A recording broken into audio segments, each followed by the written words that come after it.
Even the sound financial practice of setting up an investment bond couldn't save Michael from going broke. Before winning nearly £10 million in the UK National Lottery, Michael worked as a garbage collector. After he won the lotto at just 19 years old, he was dubbed the King of Chos by British media. He took the name in his pride and even plastered it on the back of his Mercedes van. After blowing most of his winnings on drugs, parties, jewelry and cars, he had to start withdrawing from the nearly £4 million investment bond he set up. He faced heavy withdrawal fees and by 2010 he was broke and reapplied to his old job as a garbage man. He now earns £200 a week working in a biscuit factory in Scotland.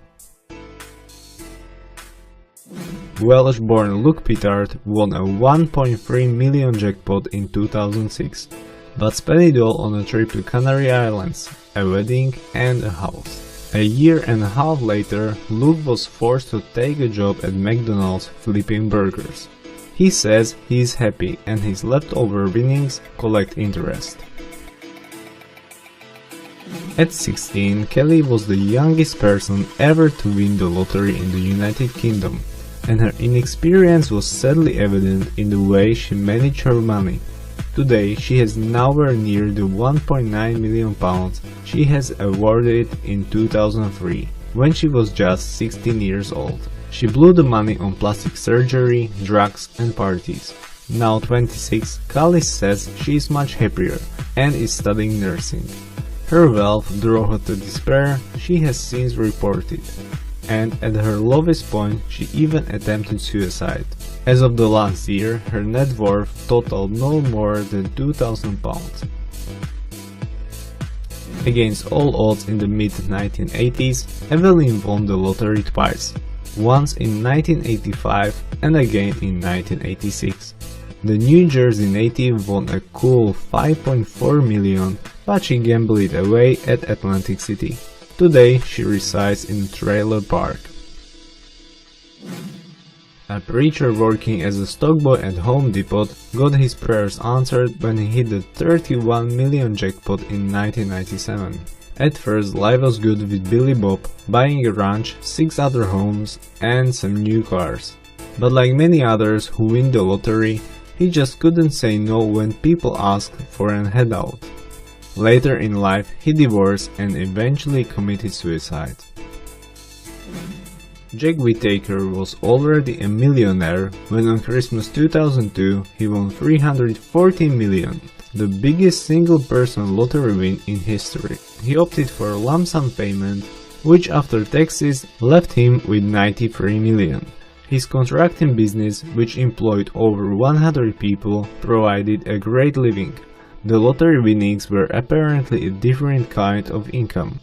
Whittaker spent money at strip clubs and casinos. He gave millions to charities. He showered gifts and cash on his beloved 16-year-old granddaughter, who spent much of the money on drugs. A year later, she was found apparently murdered. Whittaker seldom speaks to the press now, and some reports say he is broke. Susan Mullins won $4.2 million in 1993 in the Virginia lottery. She split the prize with her husband and was supposed to receive 20 annual after-tax payments. But when money got tight, she borrowed from a company that lends cash to lottery winners. In 2000, the lottery rules changed, allowing Mullins to collect the rest of her money all at once. She apparently spent the money rather than pay back what she owed to the lottery lender. And in 2004, she still owed the company more than $150,000. Jose Antonio Cuatok, who won $750,000 jackpot in Georgia, but was reluctant to cash in his winnings for fear of alerting authorities to his immigration status. Cuatok asked his boss to claim the cash prize for him, but Eric Cervantes and his wife allegedly stole the money and started spending it all. That's when Cuatok lost it all. William Buttpulse won $16 million in the Pennsylvania lottery in 1988, but was $1 million in debt within a year. A former girlfriend successfully sued him for a share of his winnings, and his brother was arrested for firing a hitman to kill him in the hopes he would inherit a share of his winnings.